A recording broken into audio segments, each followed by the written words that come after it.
بسم الله والابن والروح القدس اله واحد امين. مكملين مع بعض، احنا بقالنا يومين بنتكلم في موضوع الرجاء، ونعرف ربنا النهارده هتكلم في جزئيه صغيره قوي، وعايزه اتكلم عن جانب عملي في حياتنا. بس خلونا نبتدي مع بعض. هنقرا شاهد من رساله معلمنا بولس الرسول الاولى الى اهل كورنثوس اصحاح 15.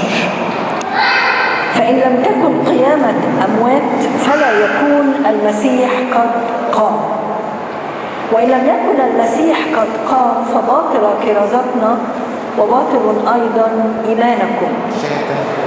كورنثوس الأولى 15 عدد 13. نقرأ تاني. فإن لم تكن قيامة أموات فلا يكون المسيح قد قام، وإن لم يكن المسيح قد قام فباطل كرازتنا وباطل أيضا إيمانكم. ونوجد نحن أيضا شهود زور لله، لأننا شاهدنا من جهة الله أنه أقام المسيح وهو لم يقمه، إن كان الموتى لا يقومون.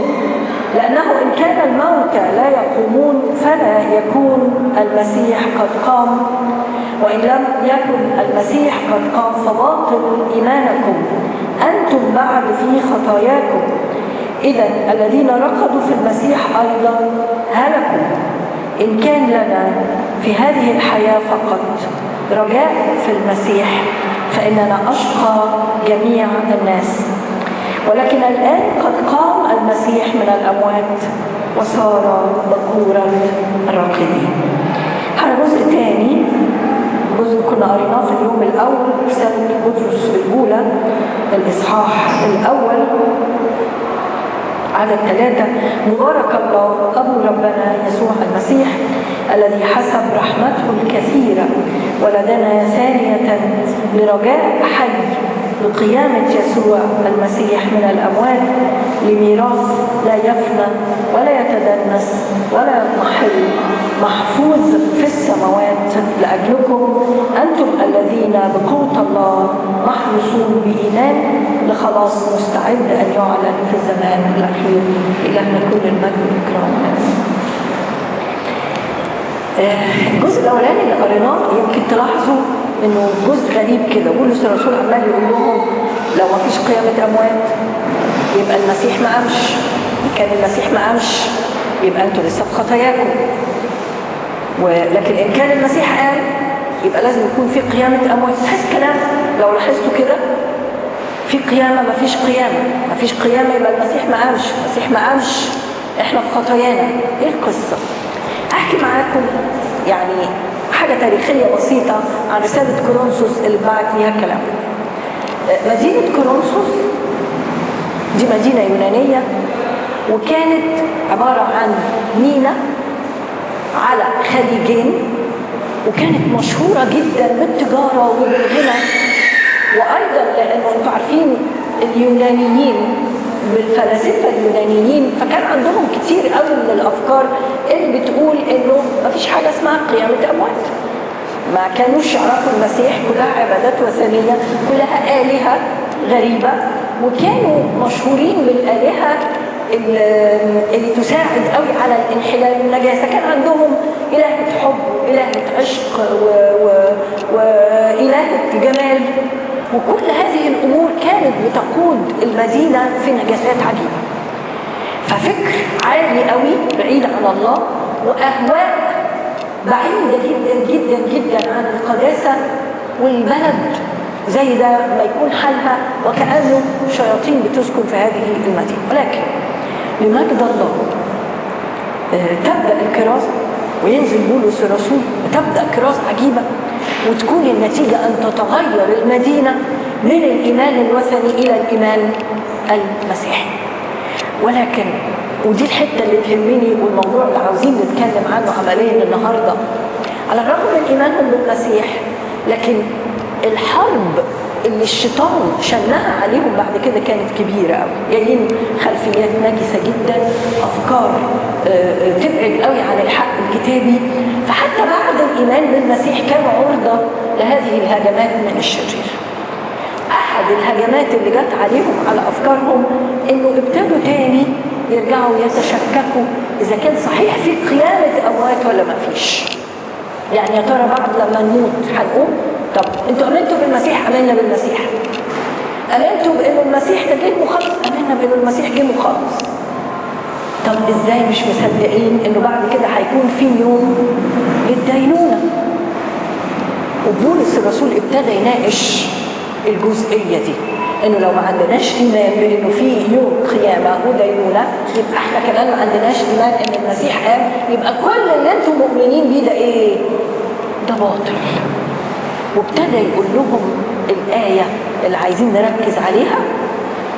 طيب إن كان لنا رجاء في المسيح في هذه الحياة فقط فنحن أشقى جميع الناس. انتوا فاهمين القصة بقت إيه؟ هم مصدقين المسيح جاء ومصدقين إن المسيح افتداه وخلصهم ورجعوا عن خطايا كتير ونجاسات كتير، لكن فضلوا متشككين يا ترى بعد كده في قيامة ولا لا.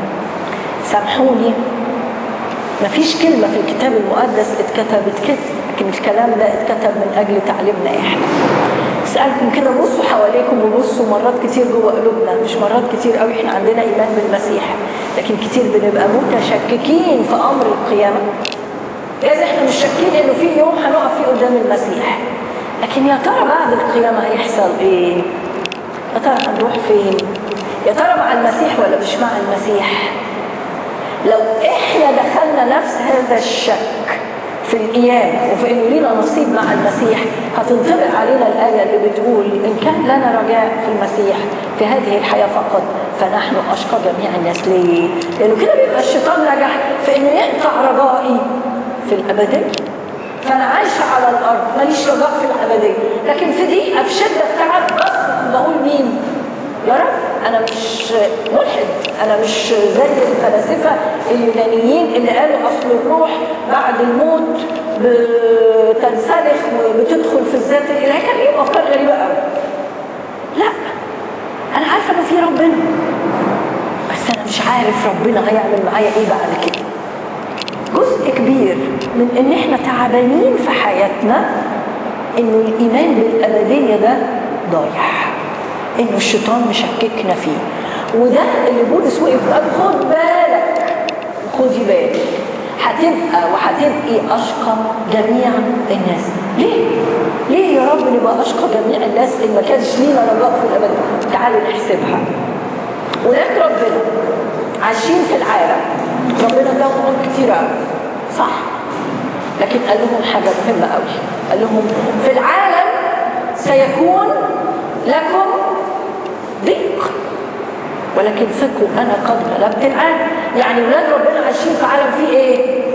في ضيق. طيب اللي حاطط امله في ربنا في امور العالم بس هيبقى شكله ايه؟ يقول لك ولاد ربنا دول اللي على طول ايه؟ الدنيا جايه عليهم. ولاد ربنا اللي على طول ظروفهم صعبه. ولاد ربنا دول تلاقي فيهم اتعاب وفيهم اثقال وفيهم امراض وفيهم ظروف. ولاد ربنا في العالم تعبانين، ده خلقه سهل. ما هو لو عينك على المسيح يساعدك بس في العالم هتبقى اشقى من جميع الناس. طب ليه اشقى من جميع الناس يا رب؟ خلونا نتفق على حاجه. فينا هنا اباء كثير مش كده عندهم اولاد، كل اب يسعى انه يعمل شيء يورثه لمين؟ لاولاده. اللي نجح انه يعمل بيت يقول كويس اهو قاعد للولاد.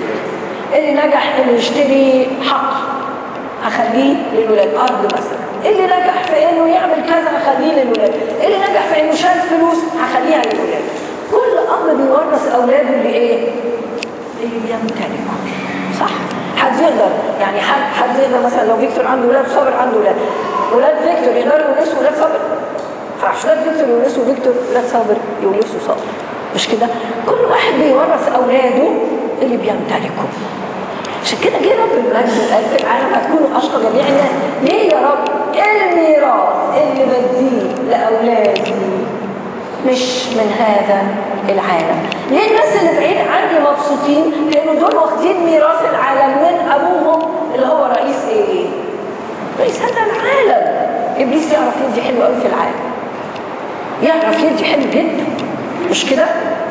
اسرق، اكذب، نافق، اتعامل كذا، اعمل كذا، بيع نفسك، بيع امورك، هتبص تلاقي عندك ربحيه قد كده.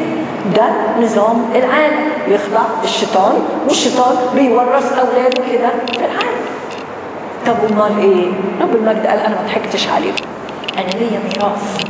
والكلام ده اللي قلناه اول يوم اللي قاله الباشمهندس قلبي، بس الميراث اللي انا اعددته ليكم فين؟ شكله ايه؟ لا يفنى، لا يتدنس، ولا يضمحل. عشان كده قلبك تورث ارض اشقى جميع الناس، قلبك تورث سماء، ليك امجاد ملكوت ما لم تراه عين، ما لم تسمع به اذن، ما لم يخطر على قلب بشر، لأعده الله للذين يحبونه. طب ولاد ربنا في العالم يعني ملوش رجاء خاص؟ ابدا، ده ولاد ربنا لهم رجاء في هذه القيامه، ليهم ايضا رجاء في العالم. مش انت بتقولي انه هنبقى اشقى جميع الناس؟ اشقى جميع الناس بفكر العالم وبطريقه العالم، لكن ولاد ربنا في العالم هم فوق ايه؟ فوق الكل. ازاي؟ اخش في ضيقه، اخش في تعب، اخش في مشكله، يا رب من فضلك ساعدني. لو بفكر العالم ليه ما بتساعدش؟ ليه ما بتعملش كذا؟ ليه ما بتحلش كذا؟ ليه ما بتديش كذا؟ يقف ربنا يقول لي افهم، افهمي. هو ايه الضيق بيعمل ايه في الانسان؟ يخنقني، بيتعبني، بيضغطني، بيحزنني، بيوجعني، بيكسرني، بيموتني. لما نيجي كده نجد كل هذه التعبيرات، هو ده اللي بيحصل. طب يعني لو شلت منك كل هذه الاشياء يا رب ابقى مرتاح. هي الناس اللي عايزه الفلوس تقول لك اضمن بكره، يجي ربنا يلمس في ودني لو ضمنت لك بكره خلاص يا رب هعمل ايه بالفلوس؟ لازم يبقى معايا عشان لو حصل لي حاجه. طب لو ضمنتك في ايدي خلاص. مشكلتنا مع ربنا ان احنا بنمشي كده، عايزين ضمانات هنا، عايزين حلول هنا. هو بيدي حلول هنا بس مش الحلول بطريقه هنا. الامور بتختلف تماما. ولاد ربنا ليهم رجاءهم في حاجه واحده، مش انت معايا، انا معاك همشي. مش انت ضامنني، انا ضامنك بكره مسؤول منك. مش انت تقدر، اقدر. اتفضل. مش انت تقدر، اقدر. يبقى انا هحط كل اتكالي عليك. لازم نفهم الايه دي كويس، انه اشقى جميع الناس ده بطريقه الناس، بفكر الناس، بمنهج العالم اللي ابليس صار رئيسه وسيده. ده حقيقي. تجدوا انه ناس كتير قوي عرفت نصيبها السماوي، ومن النهارده بتدوقوا، لان رب المجد لما قال لنا ميراث سماوي ما سابناش. زي ما دكتور ابراهيم كان بيتكلم امبارح، اتكلم انه لينا عربون، اخذنا عربون السماء. كم حد فينا معاه العربون؟ كم حد فينا معاه عربون؟ اللي معاه العربون ده اللي عنده كمان يقين انه ايه؟ انه بكره انا ليا نصيب في السماء. ايه العربون؟ ايه العربون اللي ربنا اداه؟ يا سلام، برافو عليك يا نسرين. عربون الروح، الروح القدس هو ده العربون اللي ربنا اداه للامور الايه؟ السماويه. بيعمل ايه الروح القدس؟ بيعرفنا كل الامور الموهوبه لنا من الله. انا ليا عندك سلام. كم حد فينا في الضيقه بيطلب الامور اللي ليه عند الله في السماء؟ انا ليه عندك يا رب سلام؟ هل ممكن ربنا يقول لك مش هديهولك؟ انا ليه عندك فرح؟ انا ليه عندك قوه؟ انا ليه عندك سلطان؟ انا ليه عندك راحه؟ انا بقرا سفر الرؤيا كتير ما بفهمش، يعني في رموز كتير يعني على قدي، يعني ما بفهمش، لكن بقعد اقرا في الاخر لما بيحكي عن مسكن الله مع الناس، يقول ان اورشليم السماويه دي المدينه العظيمه اللي نازله من السماء، الميراث الحقيقي اللي لينا ده مسكن الله مع الناس. والمسكن ده شكله ايه؟ مليان لقالق، والابواب 12 لؤلؤه، والاساسات كلها حجاره كريمه، ودول ابائنا الرسل، ودول الاسباط. طب واحنا؟ يقف يقول وسيمسح الرب كل دمعه من عيونهم، ولا يكون حزن، ولا يكون ولا يكون موت، ولا يكون حزن، ولا يكون صراخ، ولا يكون وجع. ده ايه ده؟ ده الميراث. ولا يهمني في السماء ايه؟ انه الخروف يكون سراجها، وانه الله يكون نورها، هو الشمس بتاعتي، هو القمر بتاعتي. انا عايزه ناخد الحاجات دي ومن النهارده نعرف انه يا رب ما دام اديتني العربون اقدر اعيش كده. سبب اتعبنا انه الروح القدس لسه ما فتحش قلوبنا، او احنا ما فتحناش قلوبنا عشان الروح يوهب لنا هذه الاشياء. دي الاشياء الموهوبه لنا من الله. بصوا كده بيحكي لنا القديس بولس الرسول اللي كتب نفس الكلمات العظيمه دي، في يوم من الايام اترن علقه سخنه، هو ومين؟ هو وسيله. راحوا كرزوا، عملوا كرازه ناجحه جدا، ما كانت من الناس غير انها اتلمت عليهم، رنوهم علقه، رموهم فين؟ حطوهم في السجن، حطوا رجليهم في المقطره. المقطره دي الخشبه دي اللي هي شوفوها في الافلام القديمه، خشبتين كده تحط فيهم الرجل او تحط فيهم الرقبه والايدين وتقفل عليهم. فاللي رجليه في المقطره ده ايه؟ مطروح على ظهره وايديه في سلاسل. وبولس في السجن وسيله.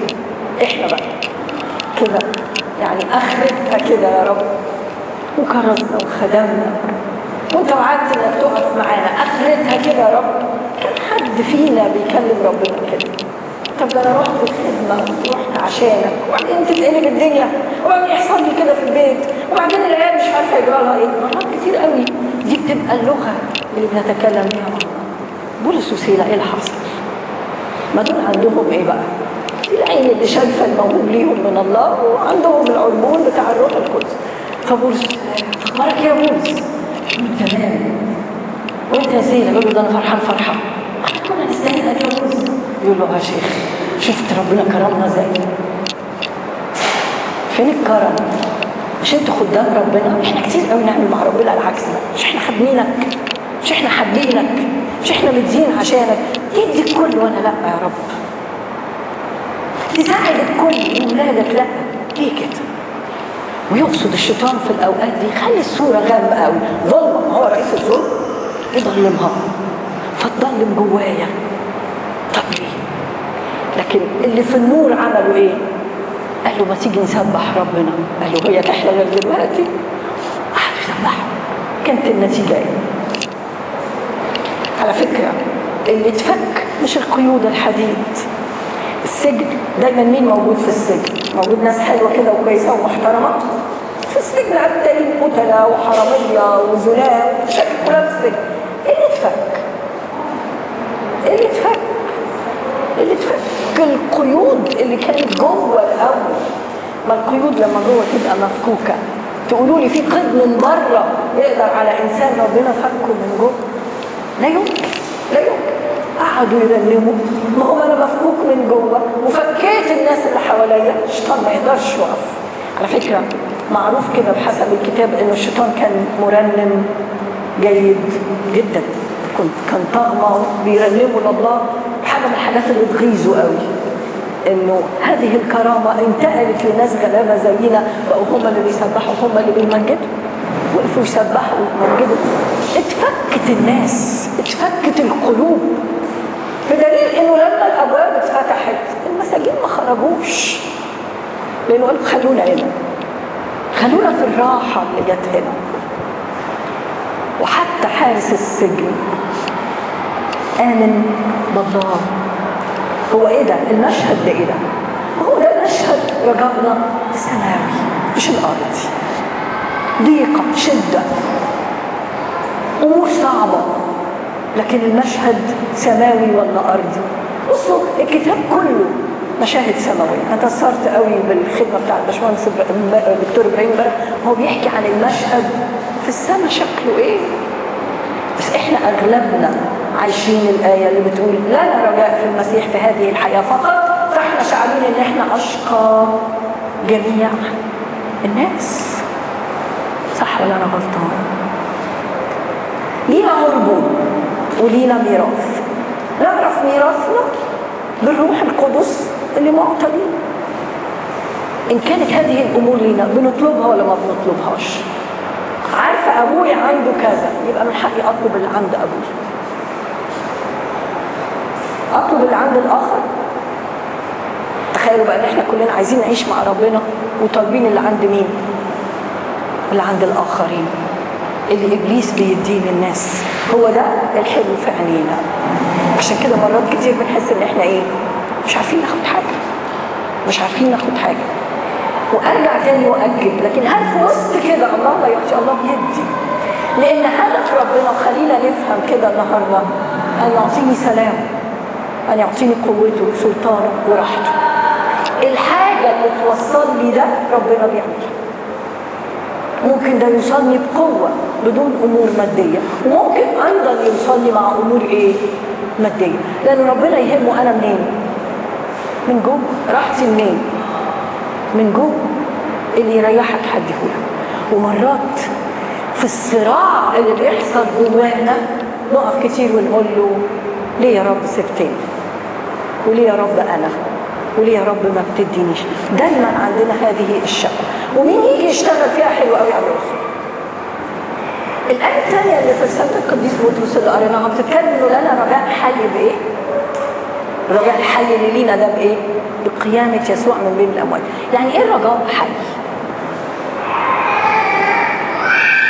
يعني ايه رجاء حي؟ يعني ايه حي؟ يعني ما بيموتش. رجاء ايه؟ ما بيموتش. رجاءنا الحي اللي جه من انه المسيح ايه؟ قام. ايه اللي خلى الرجاء حي؟ لان المسيح بعد ما قام لا يسود عليه ايه؟ الموت ايضا. فالكتاب يقول لي رجاء حي، رجاء ما بيموتش. بس كل المحاولات اللي بتحصل وانا عايشه انه الرجاء ده يجرى له ايه؟ يموت. شغلة الشيطان انه يخلي الرجاء ده ايه؟ يموت. عايزه اقول لكم يوم القيامه نفسه الموقف اللي حصل كان ايه؟ رب المجد قام.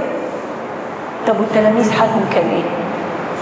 الحقيقه بتقول ان رب المجد قام، ورب المجد قام واقامنا ايه؟ معاه. بس الحقيقه الوضع اللي كان جوه قلب التلاميذ ايه؟ خوف موجود، اضطراب موجود، شك موجود، كل حاجه صعبه موجوده. الواقع بيقول انه ايه؟ مفيش قيامه. ده هم كانوا متشككين. ولما جات لهم مريم المجدليه قالوا ايه؟ قالوا اللي الست دي بتقوله بعض النساء منا حيرنا. كلامهم كان ليهم زي ما يكونوا بيعملوا ايه؟ بيغزوا. يا مريم، يا مريم فوق، يا مريم انت ايه مجرالك؟ انت من كتر محبتك للمسيح بس يعني غالبا بيتهيألك حاجات. الحقيقه بتقول انه قام. طب والواقع اللي انا فيه بيقول الدنيا صعبه قوي.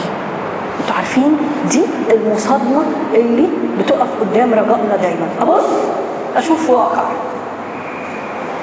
ولكن قيامه المسيح عايزه تديني ايه؟ رجاء حي. هتصدقني ولا هتصدق الواقع اللي انت فيه؟ القيامه صحابها ابواق، صح؟ ميخائيل والملائكه المسيح قام، وابواق بتقول ايه؟ المسيح قام، صوت عالي. عايزه اقول لكم مع كل مصادمه موت زي اللي احنا بنحكي عنه، الواقع بيقول موت، الحق الالهي بيقول لا قيامه. يجي صوت من السماء عايز يبوق جوه وداني، وربنا عايز يبوق جوه كل الكنيسه، انا قمت. ما ينفعش انت تفضل عايش في واقع بيقول ان انت ايه؟ ان انت ميت. عايزه اقول مصادمه الايمان دي بقى هي دي اللي انا قلت هتكلم في حته عمليه، هي دي المعركه اليوميه بتاعتي. عشان احنا كل الكلام اللي بنقوله خلي عندك رجاء، خلي عندك رجاء. طب الرجاء طب الرجاء ماشي بيجراله ايه؟ بيتصدم. الحاجه الوحيده اللي تصدم الرجاء الموت، لانه رجاء حي بقيامه المسيح. قيامه قبر وموت، وبعدين ده لا بقى قبر ولا بقى موت. القبر بقى مكان نور، والموت بتحول في المسيح الى حياه. نقدر بنعمتك بالروح القدس هذا العربون لميراثنا نعيش ونخترق هذه المصادمة. ده الرجاء الحي. أنا كل يوم في حياتي عندي رجاء فيك يا رب. لازم إبليس يجي يعمل معايا صدمة إيه؟ صدمة موت. رجاء إيه؟ ما تشوف الظروف. أمل في إيه؟ ما تشوف اللي بيحصل. ودايما المصادمة مرة من بره ومرة منين؟ من جوه. بره احنا عايشين في عالم في ناس كتير أشرار ومليان متاعب. أخرج الصبح ابتدي يومي عندي رجاء فيك يا رب، ألاقي حد بيصدمني بموت بظلمة. لا، إلهي إيه؟ إلهي حي، إلهي قائم وأنا فيه قائم. همسك في رجائي وعدي. تيجي مصادمة تاني. أنا بتكلم عشان ما يبقاش الكلام اللي قلناه في المؤتمر إحنا وعظنا إزاي يكون لينا رجاء وبننزل كل يوم نتصادم ونلاقي نفسنا تعبانين. هتحصل مصادمات هدفها إنه الموت يجي يسود على الحياة المسيح مديها. مصدق مين؟ كتير. ده ربنا صعب قوي، ده بيعديني في حاجات صعبة قوي. هتصدق فكرك ولا هتصدق اللي الكتاب بيقول؟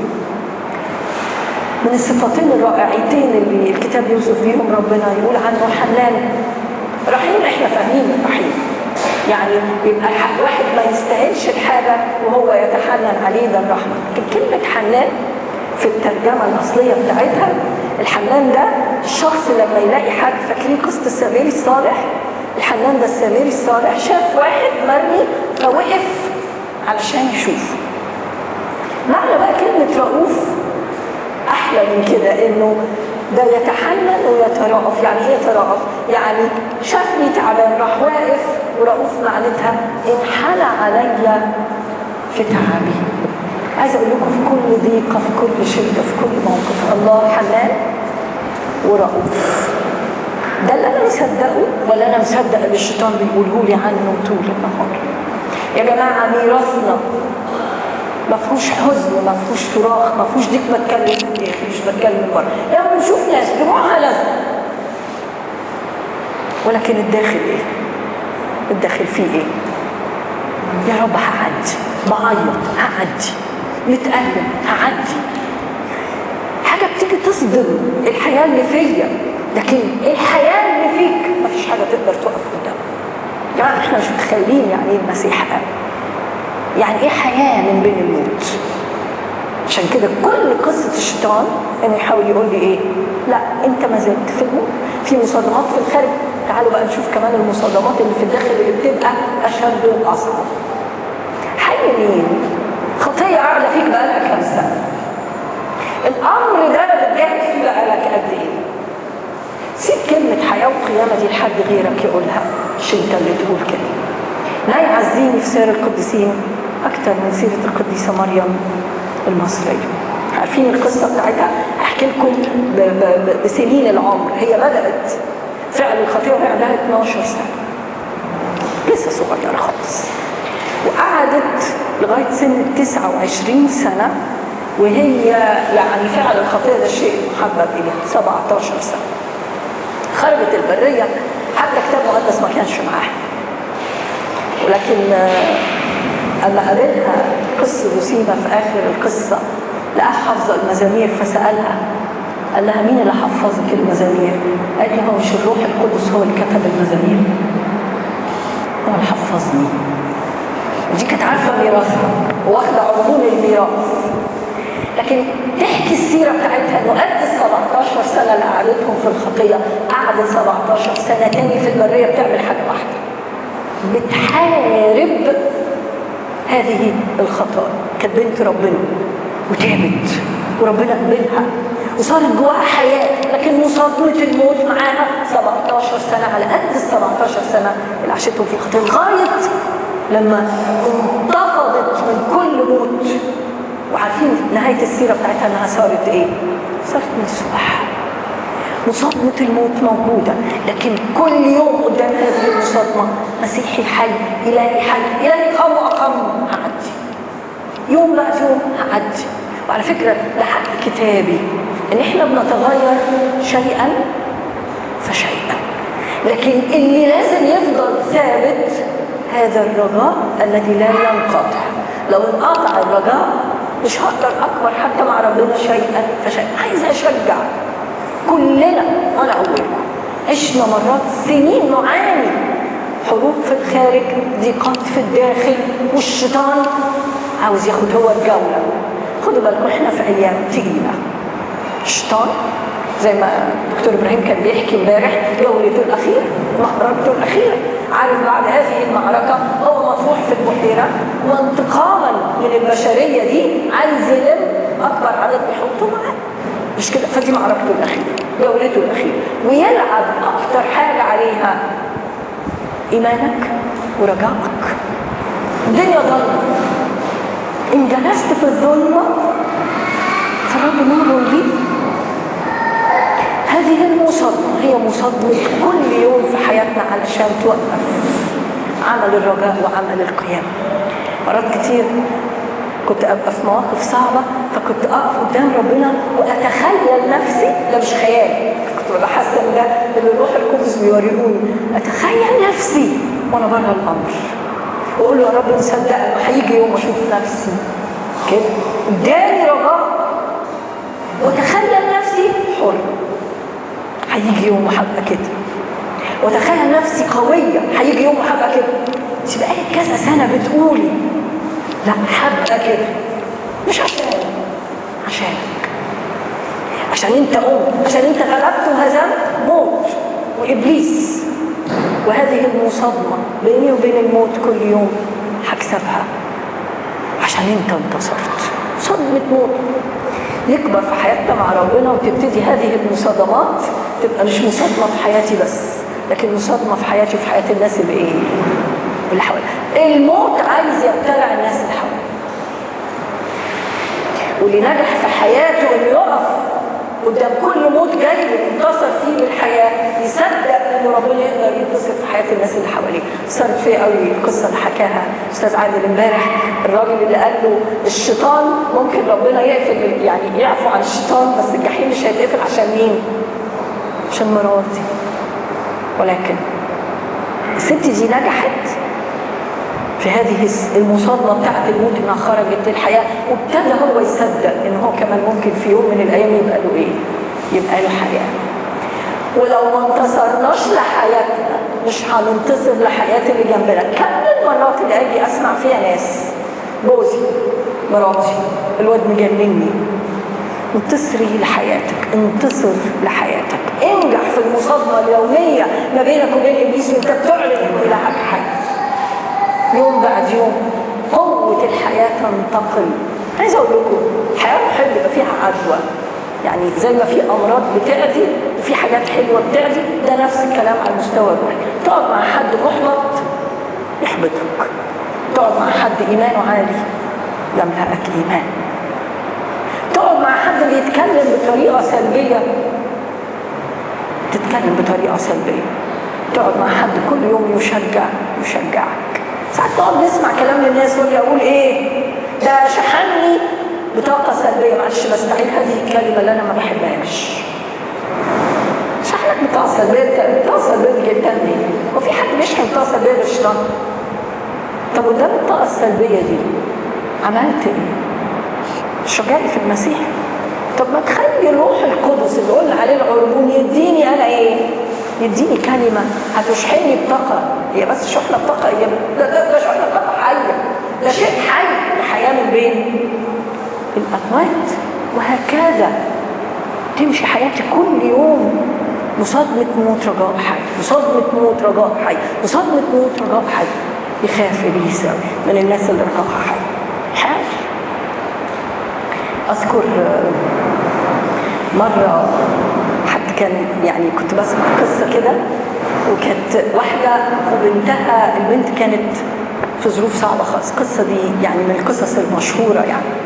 فالام راحت لاحد الاباء في الدير، وراحت قالت لابونا الحق. هي كانت بنت، هم كانوا عيله كبيره قوي من الاسامي المعروفه في مصر. راحت لاب من اكبر الاباء يعني هنا كانوا في الاجوره، وراحوا قالوا له مرات فلان عايزاك يا ابونا. قال لهم خلوها تيجي. فدخلت قعدت معاه وقالت له بنتي بتضيع، بنتي بتنتهي،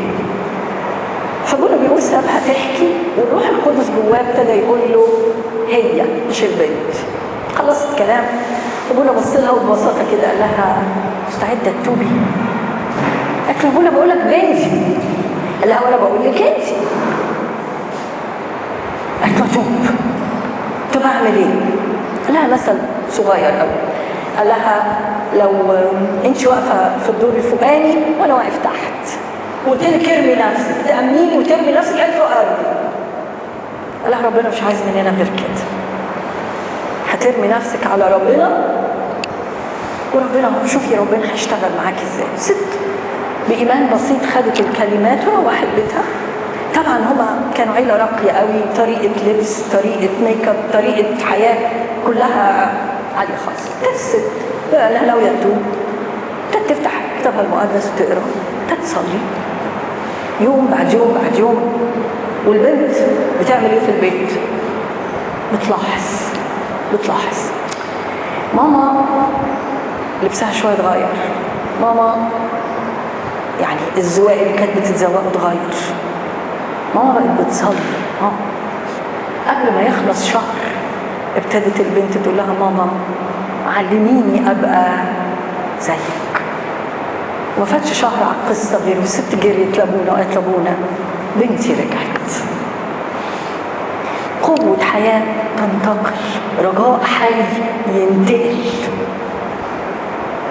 الشيطان ياما مرات يقف يعمل زيطه ودوشه، عارفين الشيطان بيحب يعمل حفلات قوي. ما احنا اتفقنا ان هو اصلا كان مرنم وبيعزف، فهو يحب قوي العزف والحاجات دي، بس يحب يعمل الحاجات دي فين؟ في العالم. ويوم ما حد من ولاد ربنا يبقى واقع تلاقوا زفه معموله عليه. ولكن جزء من ميراثنا يتكلم عنه بولس الرسول في العبرانيين، انكم لم تاتوا الى جبل مضطرب ولكن اتيتم الى ايه؟ شليم السماويه، مسكن الابرار اللي فيها ارواح ملائكه وابكار وارواح ابرار مكملين، وفيها وسيط العهد الجديد، وفيها دم رش يتكلم افضل من دم هابيل. ده ميراثك. ابليس عامل دوشه في السماء انه نجح في انه ياخد منك بنتك ولا ابنك ولا زوجتك. طب وقدام الزفه دي ليه الجا الى اورشليم السماويه؟ بولس الرسول في العبرانيين بيقول الكلام ده النهارده، انه ده ليا النهارده اللي هدخل الى اورشليم السماويه. فيها مين؟ ليا فيها مين؟ ليا فيها ملائكه، ليا فيها قديسين. احنا كتير نسمع قد ايه يعني. مين اللي كان بيحكي عن موسى اللي جسده استخبى؟ استاذ عادل امبارح بيحكي لنا عن موسى. اما جه الملاك اتخانق الملاك ميخائيل مع ابليس علشان كده. انا مش قادر، ما انا ليا ايه في السماويات؟ ليه ملائكه تنزل تتخانق؟ في القريه عندي واحده من الستات بتحكي لي، بتقول لي كنت بنزل السوق يا ابله كانوا بيتعبوني قوي، كانوا رجاله هناك كشين وكانوا بيتعبوني. فقالت لي جات لي قالت لي كده باللفظ ابله، قالت لي انا اتعاركت مع الملاك ميخائيل. قلت لها اتعاركتي معاه ليه؟ قالت لي قلت له كده شوف لك حل في اللي في السوق. قلت لها وبعدين؟ قالت لي رحت ما لقيتش ولا واحد. قلت لها بصي يا حبيبتي هو جناحه بس، هو بس يزيح بجناحه كده، ما تلاقيش ولا واحد. الناس دي رجعها فين؟ دي غلبانه قوي قوي. دي بتعمل حته جبنه وحته زبده وكام بيضه وبتنزل عشان تبيعهم في السوق ده كله اللي تعرفه. لكن تعرف تتعارك مع مين؟ ايه ده؟ ايه ده؟ مش حاجه تكسف. تعلمها اقعد اتكلم معاها احس اني بتكلم مع حد قد كده مليان نور، وهي تعليمها بسيط قوي. لكن النور اللي فيها تقولي عارفه يا قبل ساعات افتح التلفزيون وافهم الكلام الانجليزي اللي بيقولوه ومصدقاها. ده ايه؟ ده ايه؟ دي جايبه نعمه منين وقوه منين؟ رجعها في مين؟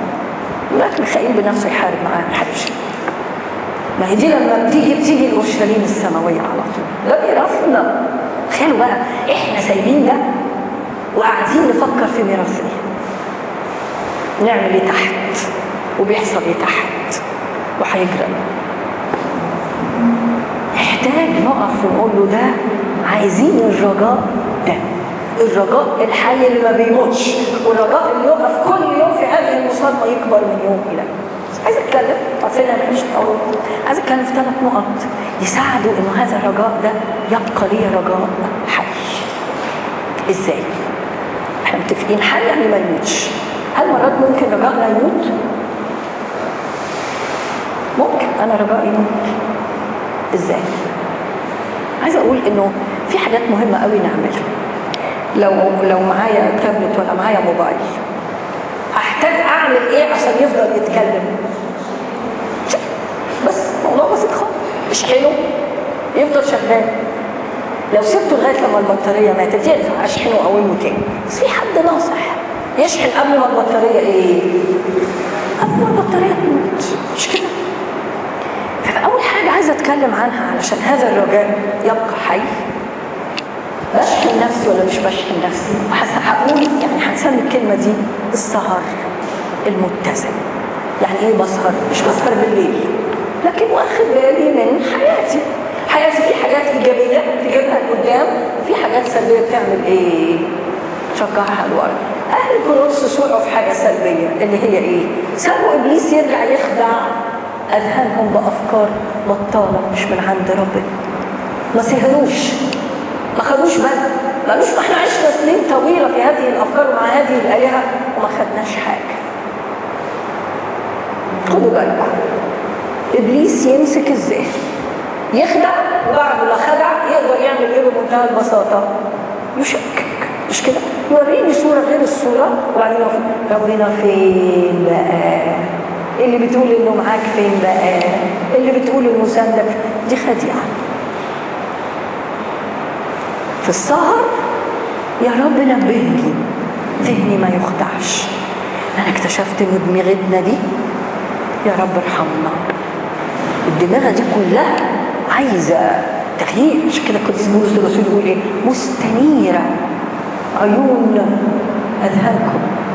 اما تستنير عيون الاذهان هتعرفوا حاجات كتير قوي. تعرفوا ايه هو رجاء دعوته، ايه قوه عمله، ايه مجد قيامته.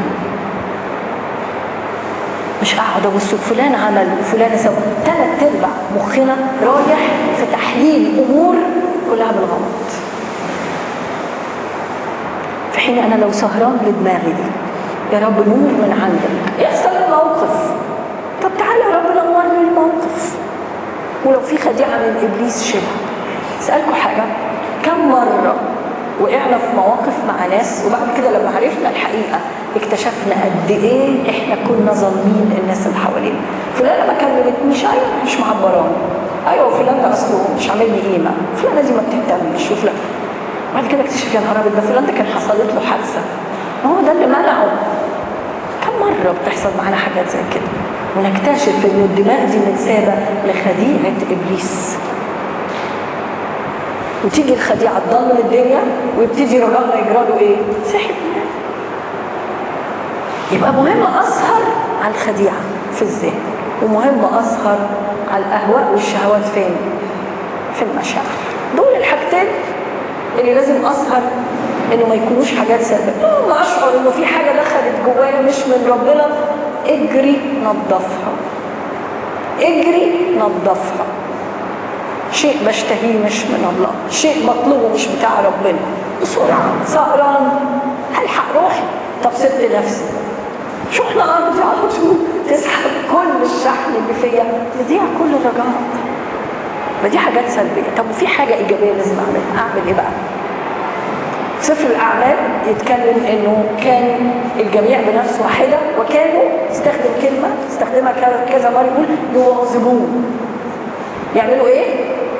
يواظبون. وفي أصل الكلمة يواظب يعني يعمل حاجة بلا انقطاع. زي ما قلت لكم الموبايل يتشحن قبل ما يفصل. كانوا بيواظبوا على 4 حاجات. كانوا بيواظبوا على دراسة الكلمة، بيواظبوا على الصلاة، بيواظبوا على الشركة، وبيواظبوا على كسر الخبز. الحاجات احنا كلنا بنعملها. بس عارفين احنا مشكلتنا ايه؟ احنا دايما بنسيب البطارية تفضى. فاقع وارجع ابتدي اعمل ايه؟ اشحن من اول وجديد. بس عايزه اقول لكم بقى حاجه، بطاريه الروح تفرق عن بطاريه الموبايل، لانه لو على قد الشحن بتزداد حياتي قوه، بتزداد حياتي قوه، اللي ماشي بمواظبه لكل يوم من مجد المجد. وده الكلام اللي بولس الرسول بيتكلم عنه ببساطه، نحن جميعا ناظرين مجد الرب بوجه مكشوف كما في مرآة نتغير. مين المرايه؟ انا المرايه، انا المرايه. كل يوم صورة ربنا تنطبق في المراية أكتر وأكتر. ده جزء من رجائي اللي بعيش بيه في الأرض، ولا دي كمان ضاعت؟ باشمهندس كلمنا في دي أول يوم، إنه ليه رجاء إن كل يوم أشابه إيه؟ أشابه تلك الصورة عينها. رجاء يا رب عايزة أبقى شبهك في دي، عايزة أبقى زيك في دي. طبعا الشيطان يجي يقول كبرياء القلب ده إيه ده؟ تبقى صورة ربنا دي يعني إيه؟ طب بس يعني أهو يبقى بس شبه دكتور ابراهيم ولا استاذ عادل اعرف اقول لك كلمتين زي دي. لا، انا لا رجائي في دكتور ابراهيم ولا رجائي في استاذ عادل، انا رجائي في مين؟ انا رجائي في المسيح بس. وهو وعدني ان انا بزي، ما قاليش انا هبقى زي حد تاني، انا مش هبقى زي نعمه، انا هبقى زي هو. في مواظبه كل يوم هتغير من مجد الى مجد، من قوه الى قوه. احنا بنعيش حياتنا مع ربنا كده. وعايزه اقول لكم المسارعه دي بتمتد لاخر الحياه. مفيش يوم هنيجي نقف ونقول خلاص، لا، احنا مكملين بس بقوه الحياه. يبقى اول نقطه لازم يبقى عندي سهر متزن. تاني حاجه لازم يبقى عندي فهم وادراك، وده بيديهولي مين؟ الروح القدس. فهمني. بولس الرسول جات له شوكه في الجسد، ماشي؟ بولس الرسول ده كتاب يقول انه كانوا بياخدوا المآذن من على جسمه يحطوها على المرضى، وبطرس ظله نفسه من الرسل على طول، هي دي الاسم، انه ظل الواحد كان يشفي الامراض والمآذن بتخرج الارواح الشريره. بولس الرسول الشيطان لطم، دي الكلمه المستخدمه، ملك الشيطان يلطم ضرب، فالضربه دي تعبت بولس. طب ده بولس رب شيل يا رب علشان انطلق في خدمتك، ما لقاش استجابه. يا رب طولت دكتور ابراهيم، انا طولت. يا رب شيل، ما ردش. يا رب من فضلك شيل بقى عشان اقدر اتحرك. فتالت مره ربنا وقف كده، وخلينا نقول الكلام بالبساطه، قال له عايز ايه يا بولس؟ قال له الشيطان تعبني، شايف ده مأثر في حركتي، شيل. قال له بولس، قال له نعم. قال له تاخد الشفاء ولا تاخد النعمه؟ بولس قعد يفكر، اخد الشفاء ولا اخد النعمه؟ اخد الشفاء، اخد النعمه. قال له تكفيك النعمه يا بولس، تكفيك نعمتي، لانه وانت كده هتجيلك قوه، مش قوه جسدك لكن قوتي انا في ضعف جسدك. الحكايه هتبقى كملت ولا ما صح؟ انت بضعفك زائد قوه ربنا، بقيت فيا ايه؟ قوه ربنا. لو طلب الشفاء خد الشفاء، خد قوتك بس. نفسي نتخيل الامور بتمشي. بولس فين؟ زعل بعد كده؟ احنا بقى زنانين، شيل يا رب، اعمل يا رب، ما عملتش ليه يا رب، زعلان منك يا رب. لما تخلي ربنا يديلك هذا الفهم، هذا النور، وعلى الاقل لو ما فهمتش ضع امورك في يده، لانه هياتي وقت وهفهم هنور. اذكر كان واحده من البنات كانت مرتبطه بشخص ومتوقعه يعني انه الدنيا هتمشي بقى والدنيا جميله كده. حصل خلاف وقعدت تصلي 3 سنين، 3 سنين بتصلي، وكل انتظارها وكل توقعها اكيد ربنا هيستجيب. قبل ما تخلص السنه الثالثه حصل حاجه وانكشف الشخص ده بحقيقه بشعه، اكتشفت شيء بشع. رجعت لربنا جري وقالت له اقول ايه؟ اشكرك قد ايه؟ كل اللي انتظرته وكل اللي توقعته اتاري ده كان العكس تماما. وربنا 2.5 سنين هي مش قادره تفهم، وربنا ضيقه طبيعته حنين يطبطب. يا رب اعمل كذا، ما فيش حاجه بتتعمل بس عمال يعمل ايه؟ يطبطب. ما هي موجوع، ما هي زعلانه، ما هي يطبطب لغايه لما الامور اتكشفت. سمعتها تقول لو كان حد قال لي اللي حصل كنت هقول عليه اتجنن، لكن انا اكتشفت هي فضل رجائها ثابت في شخص الله، رجائها في الامور متغيره والناس متغيره. كانت مصادمه زي ما بنتكلم، بس الفهم بيساعد. لو مش قادر افهم استنى هتفهم. لازم نفهم، بلاش نمشي بيضحك علينا. ولو ما فهمتش خليني امسك في الايه بتاعت المزمور لما قال له صرت كبهيم عندك لكني دائما معك، امسكت بيدي اليمنى برأيك تهديني، وبعد الى مجد تأخذني، على الأقل أفهم إنك معايا. أضعف الإيمان لو ما فهمش زي بولس، أفهم إنك معايا. هو بولس ما فهمش حاجة، لكن فهم إنه عنده نعمة وربنا بيحميه من كبرياء قلب، مش عايز أكتر منها. يبقى فهم، سهر متزن. وتالت حاجة عايزة أقول دايما ربنا لما بيدي نعمة بيديها في أجواء تساعد ان النعمه دي. الرجاء لوحده نسمع عنه، لكن دايما نسمع الرجاء مرتبط بحاجتين تانيين اللي هما الايه؟ الايمان والمحبه. دكتور ابراهيم امبارح قال لنا الرجاء زي محطه البنزين، صح؟ والايمان ده البنزين. وخلينا النهارده نقول الرجاء ده موتور الميه، والايمان الميه اللي بتطلع في المواسير. لو يجي سند يقول لك شغل الموتور، يدفع الميه بقوه توصل لك، مش كده؟ ايماني تعبان قوي يا رب، لسه عندك امل فيا، لسه عندك ثقه يعني ان اعمل حاجه. يا رب انا ايماني في الموقف يعني مهزوز شويه، بس انت موجود. كلمه انت موجود دي تقول فجرة طاقه ايمان جواك. امشي بايمان. بس الايمان في الكتاب يقول في ايه حلوه في تسالونيكي الاولى تقول عمل ايمانكم، تعب محبتكم، صبر رجائكم. عمل ايمانكم. الجو بتاع الايمان لازم يكون ايمان في عمل. مصدق ان ربنا بيحبني فبعيش، بحب يبقى بتعب وانا بحب، وبالاثنين دول بعيش رجاء صابر زي اللي احنا بنتكلم عنه. انا عندي رجاء يمتد لاخر حياتي. كل يوم هقابل صدام الموت زي ما وصفناه، وكل يوم هاخد منك قوة حياة، وحمشي وحوصل، وعينيا هتتكشف وهشوف اللي ليا. طالبوا الله باللي ليكم، باللي عنده، عمره ما يتأخر. انسوا شوية المطالبات التحتانية، الرجاء الأرضي التحتاني. الكتاب يحكي عن أبونا إبراهيم، هحكي عن أبونا إبراهيم وأختم. يتكلم إنه يقول آية غريبة على خلاف الرجاء، أمن بالرجاء. إيه؟ على خلاف الرجاء امن بالرجاء يعني ايه؟ يعني على خلاف الرجاء امن بالرجاء. قول يا نعم. يعني هل كان في امل في ساره ولا في؟ ده عكس اي رجاء. يعني دايما الواحد لما يترجى حاجه يقول لك طب بس يعني بالعقل كده في حاجه اقدر اترجاها، لكن مفيش خالص. زي ما الكتاب يوصف انه لم يحسب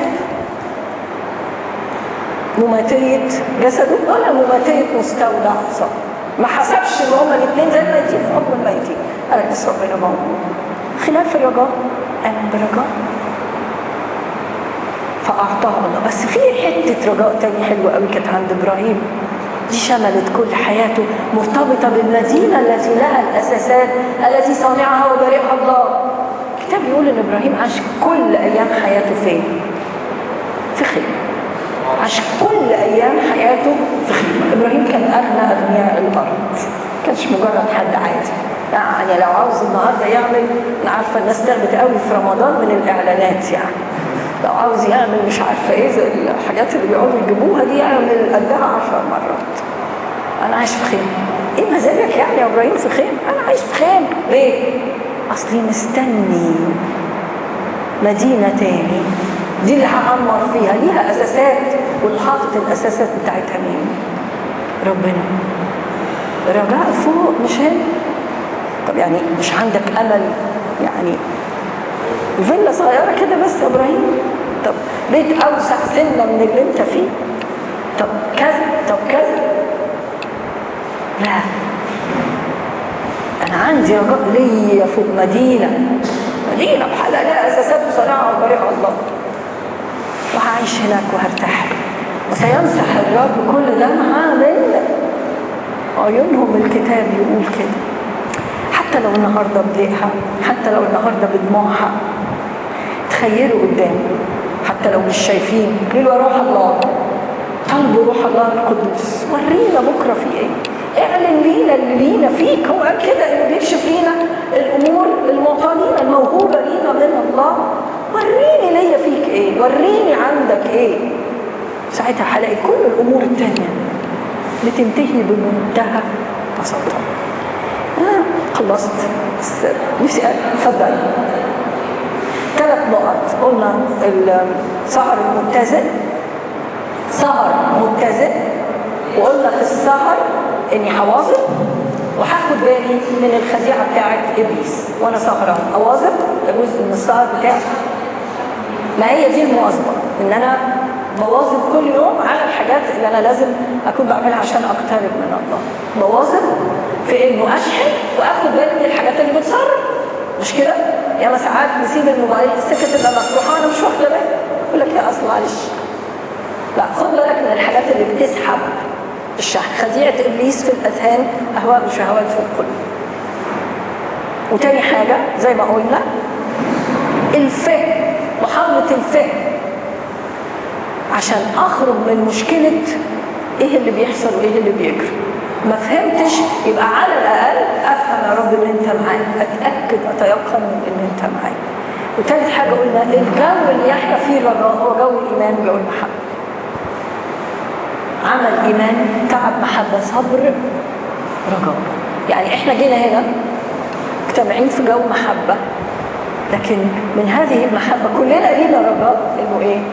ماسكين ايدينا في ايدين بعض بصبر بطول اناه، ونختبر في الاخر هذا الرجاء الحي. انت عايز حاجه؟ لها كل مجد وكرم من